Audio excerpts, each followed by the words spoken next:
guys, here come the dollies. They got fresh sinkers, hot coffee, and the sweetest smile.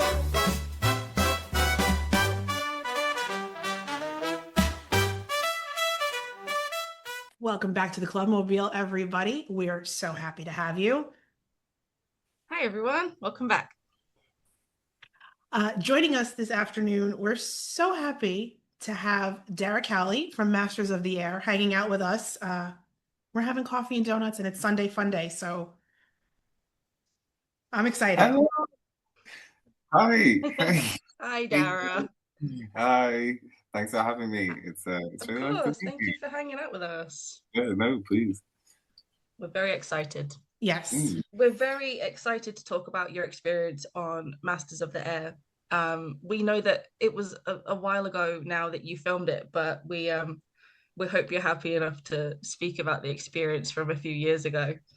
I feel like the question we always ask people from the HBO War series is, what was your audition process like? Because we know that there was an open call for the character of Buck Clevin, but we don't know if, did you do the open call, or was it given to you by an agent or management or something else? No, I didn't do an open call. I had an agent at the time, but my audition process was really quite simple.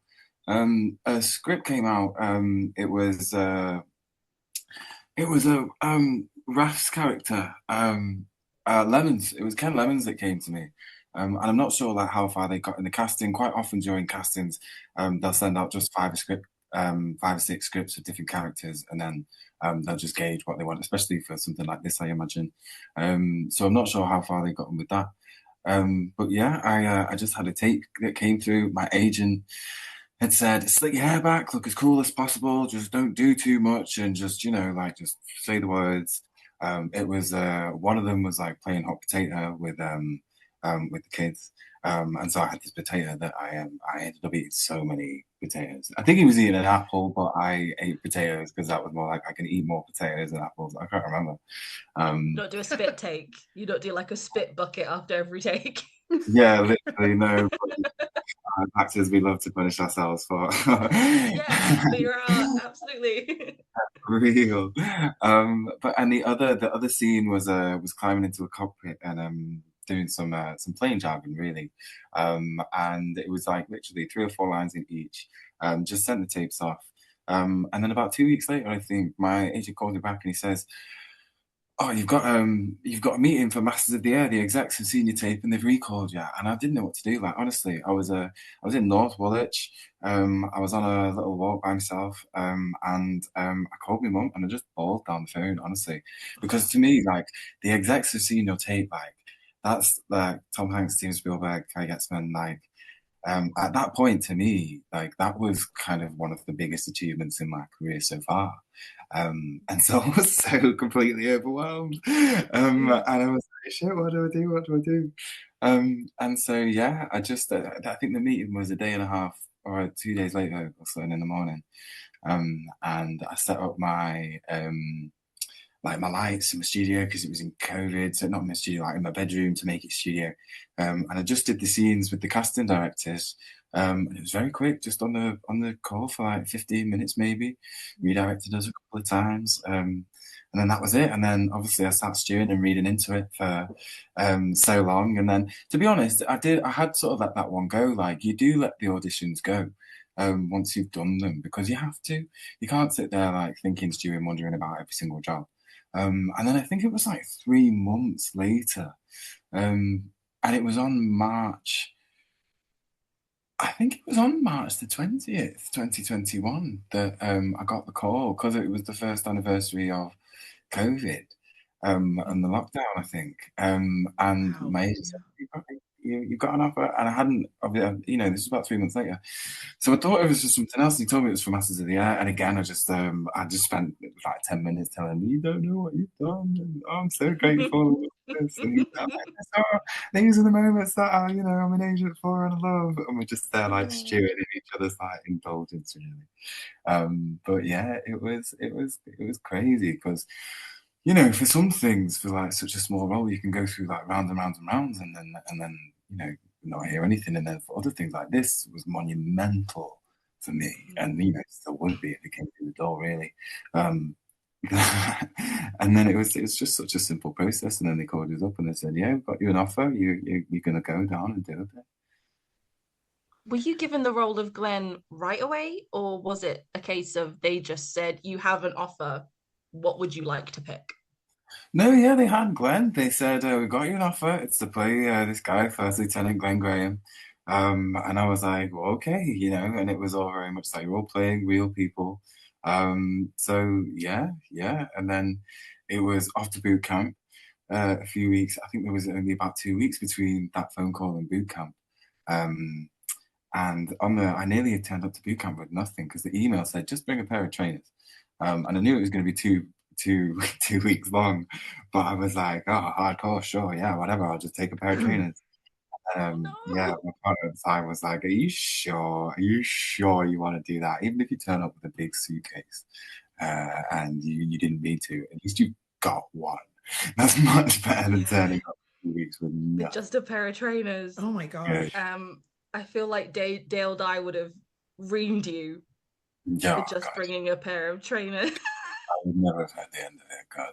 No, Yeah. absolutely. Which group were you in for boot camp? Who were Oh you yeah, with? Were you because it with was like Jonas split, and right? everyone else? Yeah. Oh yeah, I was in the first one. I always consider myself really lucky to have been in the first one because I think it was the biggest. And because that was during pre-production, Mhm. there was a lot of time that was being given to boot camp by all departments. Yeah. And so we really got an in-depth tour of like the machinery we'd be working with and the planes and the cockpits and lots of the like extended crew and some of the directors were able to come and spend time with us during that time, which was really really great. But yeah, I was with Jonas. I was in the 418th. We started with about 50 guys, and then by the end of the 2 weeks, there was probably about 100 of us there, I think. God, I've got a photo Jeez. in here somewhere. Maybe not quite 100, but I mean a lot. It was a lot. Yeah. Hmm. Like, yeah, but it was wicked. That was some of the best time, really. Do you feel like that experience brought you all closer right before filming? Were you all like stuck together as of that Oh moment and yeah, experience? Right? definitely, Because that's got to be the absolutely. moment where like you start to know, okay, these are the people I have to put my trust in. Yeah, we were so cute, and we were all like, 50 guys in our early 20s that had basically won the lottery in our world. Do you know what Yeah. I mean? We were Yeah. all thrilled. It was just so nice to be there, especially with the added thing of like, it was in the middle of COVID, and we really felt like we were getting away with something, like that we were allowed to do this. Yeah. Um, but yeah, but honestly, by the time we got to Oxford, I remember one time we were like sussing out a place and we were like, oh yeah, this will probably where we come for our reunions every year. Oh. Has it happened yet? Have Do you you have know you had a reunion? we had one reunion about I think probably a year after we wrapped in Southwest London in Battersea because I was working Oh. living above it, so I was like, yeah, fuck it, let's get everyone's sorry, but let's No, get you're everyone's fine. You can No, no, swear. you're It's good. fine. You're good. And yeah, so we've had one reunion, but it is hard with actors because like generally by nature we're Yeah. pretty pirates. Like we just run around and like you're always off in different directions. Like it's really quite hard to keep like a consistent social group sometimes because if Yeah. everyone knows an actor, everyone's in a different place at a different time. So, but yeah, I am still in touch with quite a few of the boys. It is really nice. Good. It was really special what That's we got good. to do together. Yeah. So yeah. That's amazing. What was your research process like for Glenn? Because obviously, and we kind of always go back to Band of Brothers, which seems to be like, The everything kind pinnacle. of trickles down from Yeah. Band. Back when they did Band, a lot of the veterans were still alive. So they Yeah. had kind of firsthand moments with these men that they were portraying. Obviously, now we're 25 years later, there's really not, and it's so sad that there's not so many World War II veterans around. And what was like, were you given any kind of contact to relatives of his, or were you just kind of handed the book Masters of the Air and like, here, read this? Which books did you dive into? I'm very curious. Yeah, like I love a good book. I there isn't a great deal of information on Glenn out there. There are like two or three mentions of him in Mhm. Masters of the and that's all within sort of first 15 pages, I think. Yeah. There's another mention of him in The Luck of the Draw, Frank Murphy's book, but it was Jonas that actually came to me one day on set and said, "Hey, oh, there's this great little nugget of information on Glenn in this," and this was a few weeks into filming, and I'd already done a scene. Where I sort of like kicked off a bit and like fired a gun into the air and been back at the start of the bike race. And this quote said that Glenn was in the Air Force before the war, and then when conscription started and all these like rock and roll young dudes came along, he said he couldn't wait until after the war until the army could get back to what it used to be. And I was like, oh God, if I'd have known that, I probably wouldn't have kicked off so much. Been like, yeah, I'll be the drunk guy with the gun. But like then within that, like I know there was some information on the 100th bomb group. Like he had a wife, Frances, and two daughters. I knew he jumped out, or his plane was shut down in like 1954, I think. Mm. And then that was obviously the last ever was heard of him. But there were photos and there was a photo archive. So we were given this thing, they call it the box, but it was full of media and information, loads of things. There was music, there was movies, there was Mm. articles and things that were relevant to so much at the time. And there was loads of photos of Glenn. And he was just this like, he always has his hand in his pocket. He's always, if he's alone, even well, I mean, he's largely with friends, but even when he's alone, he's got this big old smile on his face. Um, and he just like the sun shines out of him a bit. So there was all that to sort of take along with, and that kind of was my whole philosophy on the thing. Was like, yeah, like this is a really nice thing that we're able to do, and a lot of people suffer for us to be able to do it. So let's all just make the sun shine out of it as we can a bit. Mm.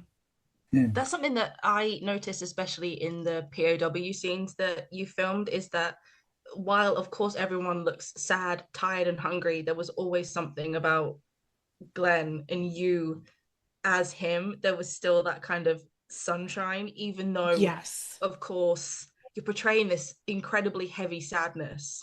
There was still something about him that I would say, oh, he's still there. Oh, There thank was you. always something of like, I liked seeing you as him There because was it sort something of, very warm about yes, the portrayal, even, just in the background or with the other guys. There was just always something.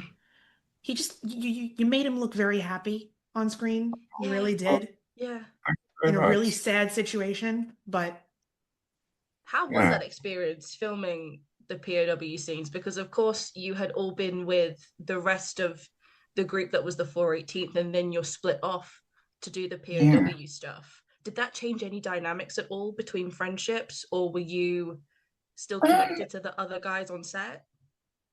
it didn't change any dynamics in terms of friendships, I think. But with the sort of culture of it was that you would be moved around a lot of different people a lot of the time, depending on what your scenes were. So by the time we got to POW, which was probably 6 months in, I think kind of that culture we'd become normalized to.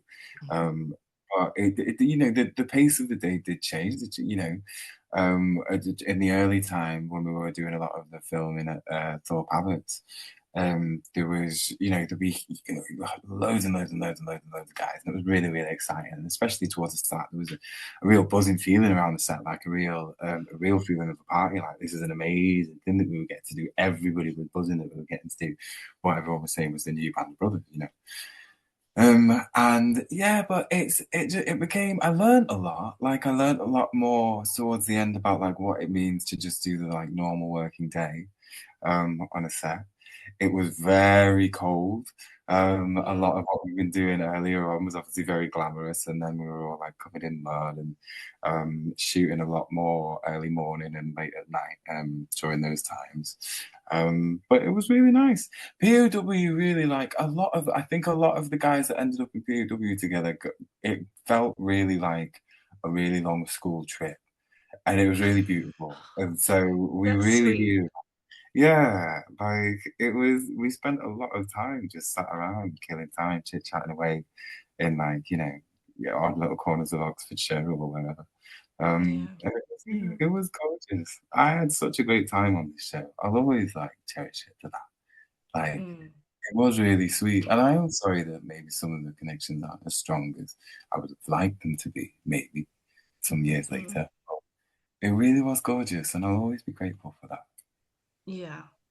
And you Mm. can tell how much everyone really enjoyed being there.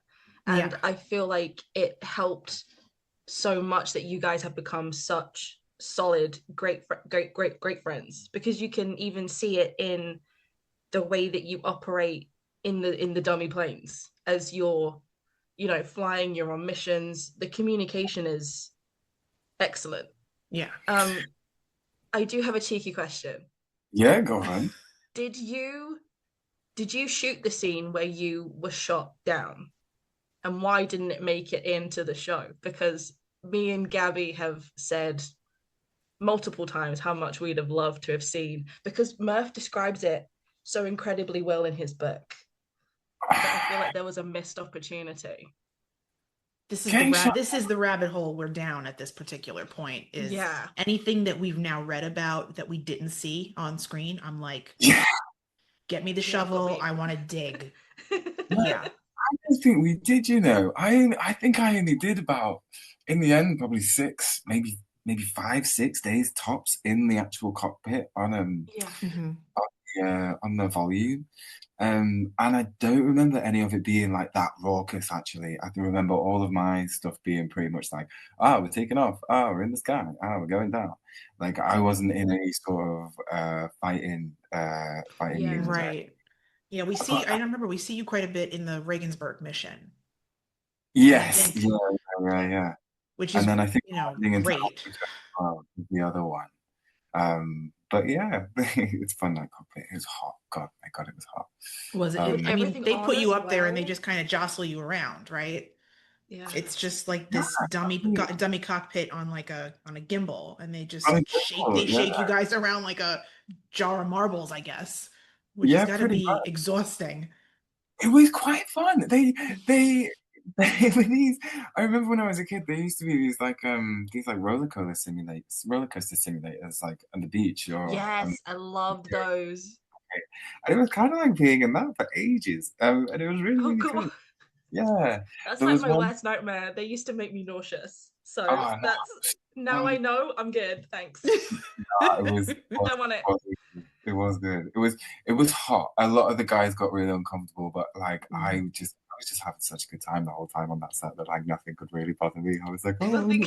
It's no, fine. I'm just here and I'm in a show that's being it done by was Hanks and Spielberg. Nothing can Right? touch me. literally, I love that Nobody, though. nothing wrong, nothing can go wrong. I'm having the time of my life. Is yeah. there a scene that was filmed that you wish they'd have kept in, or was it everything you did was put in? Oh, do you know? Yeah, of course. There was one scene that I shot with another actor, that I thought had gone really cool. Um, and I think I'd just gone a bit far off the scent of what good acting was. Yeah, uh, yeah. Another actor a little bit later was a bit like, I don't think they'll use that, bro. And I was like, oh, why? And they was like, it kind of wasn't what he was saying. You kind of just bulldozed your way through that bit. And I was like, oh shit. So maybe that is Mm, on. That's a bit of a shame. But yeah. there was quite a lot of fun bits. Like we were dancing for days. We were dancing for so long. Um, and yeah, it's only in there like a teeny tiny bit, and that was loads of fun. That was loads of fun. But Um, you're getting it though. There's a specific bit, as you just said, that I can see in my head Yes. where you're doing this. You're in it. You really You're fully getting immersed it. yourself in the fact that that it was was 1943. I think that was my first days of filming, and like I come from a bit of a theatre background. I do come from a theatre background, really. And so when they were like, "Can any of you fellas dance?" I was like, "Shit, yeah!" I was like, "I can fucking dance." Let me And in. Yeah, so we got in. They had obviously professional dancers, and they were unbelievable. And it was just so much fun. And it was a big sweaty room, and there was this huge big band, and it was just wicked. It was a real raucous time. So yeah, I maybe for think me, it's such a shame that it was only a tiny bit of that. I wanted way more of that yeah, because I know yeah, that you rehearsed for it really hard too, and I know that that took a lot of work just for like a 2 second yeah, we bit, did. And it was so hot. My God, all those moving bodies, Jesus. especially Oh, during COVID as well, because you're not meant to be that oh my God, close, and then there's when the the camera stopped, we had to put our masks back on. And it was like, yeah, ah for real. Oh, Oh my goodness. No, there was one time where I can't say too much about it, but we were shooting a big long tracking shot, and like it's a very stressful day, and we go back to ones, we go for another take, they do it, and they're like, check the gate, which means great, looks good. Let's mhm. everything moved in the way we wanted to. Let's have a look at it, see what it goes.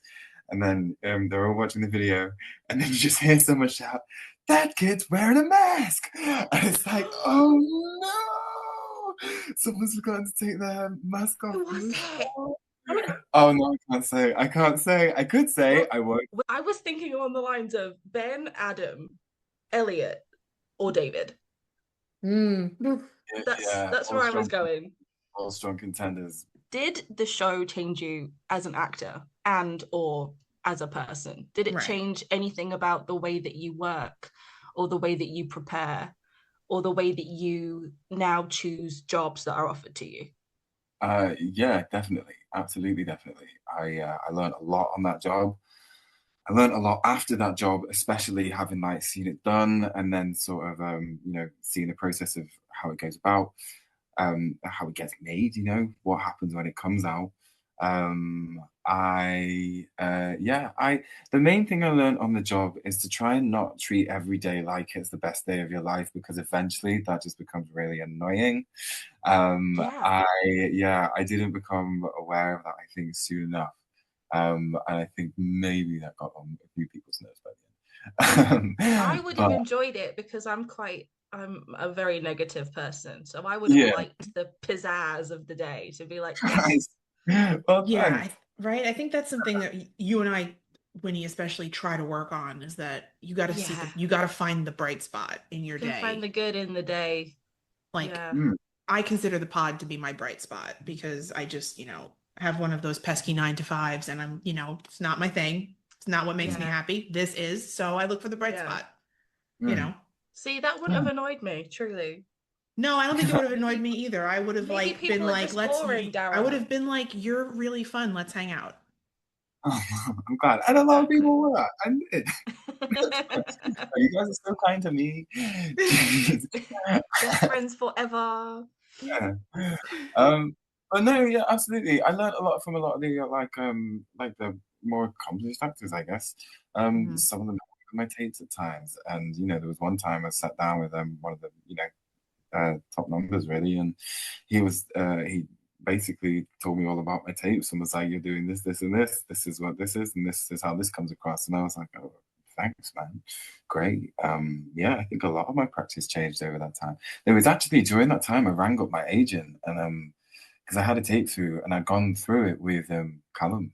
And I rang up my agent and I was like, I've kind of got the impression that maybe everything I've ever sent you has been a bit rubbish. And my agent was like, in a way. And I was like, oh God, I was absolutely gutted. Yeah, I mean, that's its own, that's its own. Savage. But, like, yeah, it was savage.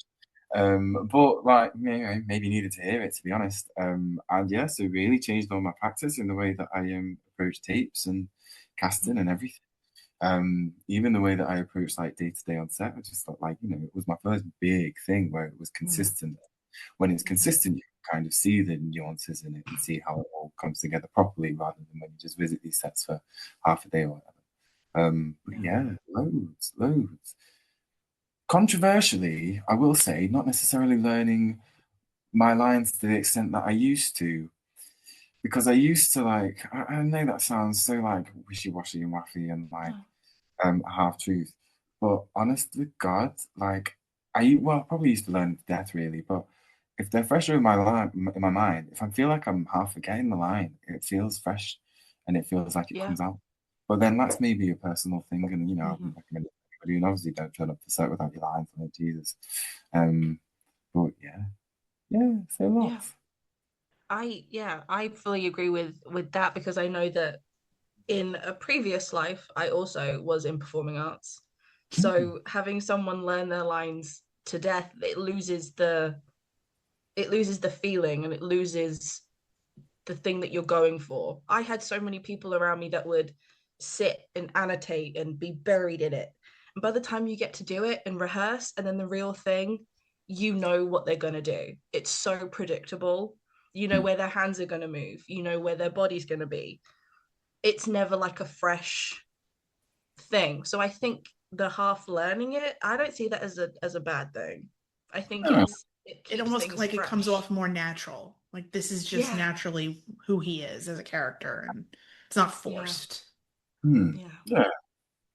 But Do you have a don't go favorite by me. memory? I don't have a background in performing arts. Shit. You can just agree with us. It's I Yeah, fine. yeah. do. I do. I do. I watch a lot of movies if that counts for anything. It That counts does, for everything. truly. You know, Oh my gosh. Was there a moment where you were reading in the books that you were like, "Oh, I really hope this makes it to to the script. This is something that I want to film or I want to see it on screen," that didn't, or that really you read it and you were like, "Holy shit.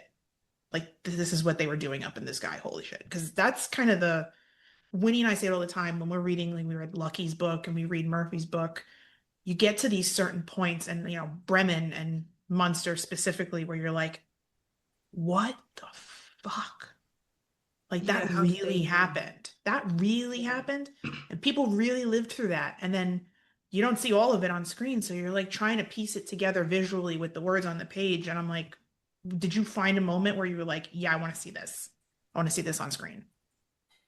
do you know what? No, not really. Not nothing massively, but the books, I mean, there's so much in them, I guess. Hmm. But yeah, there was never really a moment for me during my research there. But we saw so many different versions of the scripts come through. Right. Um, as it was being developed, different storylines coming in and out, that there was really no telling what was going to be there and what was not. Hmm. Um, but no, I never really had a big euphoric clan where I was like, oh, I want this to be, Yeah. this. Yeah, it was Yeah. also kind of rock and roll.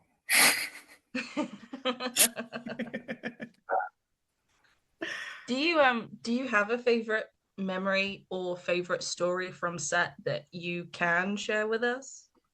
We're Oh, we're always digging for Dale Dye stories, so don't feel like you should leave those out. oh We God, like those too. I love Bill Nye, man. He's such a character, and like, yeah, he absolutely says like lots of things that I and a lot of people will disagree with, but I love the guy, man. But there was, my favorite day on set actually. It was there was God, we showed up and it was they needed some bodies and we arrived at the scene and the scene was some of the boys are going off on their first mission, and we haven't been on our first mission yet. And it's in the first episode. And we arrive, and there's these two army jeeps, and there's this cockpit on this massive, massive hydraulic arm. And they basically say we need, 8 guys for each car. We're going to be going, as the plane's taking off, we're going to be waving at them, yelling at them, saying, go fucking get them, whatever. Um, and so we go over to the cars, and the guy's like, "I need 3 guys on the bonnet," and I'm like, "Yeah, defo, absolutely, that's me." And there's just a rope across the bonnet, and he says, "Hold on to that, don't put your leg on the wheel." And I was like, "What, really? Like that's it?" And he's like, "Yeah, brother." And so I've just got my I've got my feet on the bumpers, and then just literally a rope tied around the windshield that I'm holding onto on the bonnet. My God. And he says, "Right, we're going to go 25, 35, and then we're going to go 45 down the tarmac." So like we do these practice runs around the tarmac, and then we start like running with the hydraulic arm going up, and we're all like hooting and waving at it and shaking our fists, being like, "Fucking good, get it, boys!" And then as we're like doing this and going on the tarmac, we veer off and we go into the side, and there's all this like long grass on the side of the tarmac, and all the seas like burst up into the air, and then the sky is just this like mad flood of pink, because obviously in Oxfordshire all the land is so flat, which is why they have these airfields, and so the sunsets that you get out there are absolutely mental. But poor Jonas Moore in the back of our truck, God love him, just had the worst hay fever in the world because all this grass kept like smashing up out of the side. And so all of us boys are there like having the most picturesque, like, wow, oh my God, this is really it. Like, we're on this movie set and we're like, we're on cars going and planes going, and there's wow, Jonas streaming. bloody He's all tiny. puffy.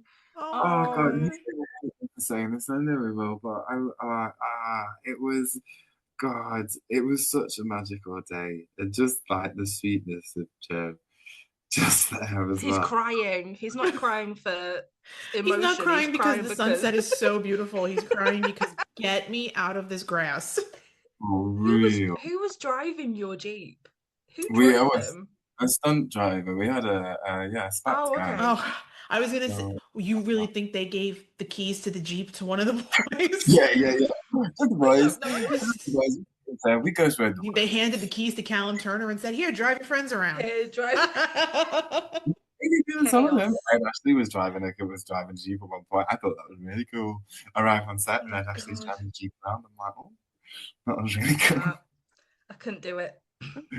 I've been in Not the do back it. of one of those Jeeps. If you're not holding on, you're toast. Yeah. Because they're I like, thought you just were sit gonna on. say that someone fell off, Darragh. I thought you were gonna say Oh that yeah, I you was waiting fell for you to off say with somebody the fell off rope. the hood of the Jeep, or you fell No. off the hood of the Jeep off of it. Oh, Just poor Jonas in the back crying. Not that day. We lost There, someone emotionally. there is a close call though. Yeah, In that in episode that scene. where you see Elliot Warren just start sliding. I think you see his leg kind of kick up a little bit, and then I'm like, oh my God, that man's gonna fall off, and he doesn't. But that's what I thought you were gonna say. Yeah. No, I thought you were gonna say we had one take and one man fell off. we got That's how we had to end it. I really thought that was gonna be no. it. Oh my gosh. Have you Goodness. been to Thorpe Abbotts? Have you visited the real Thorpe Yeah, Abbotts? I Because do. it's beautiful.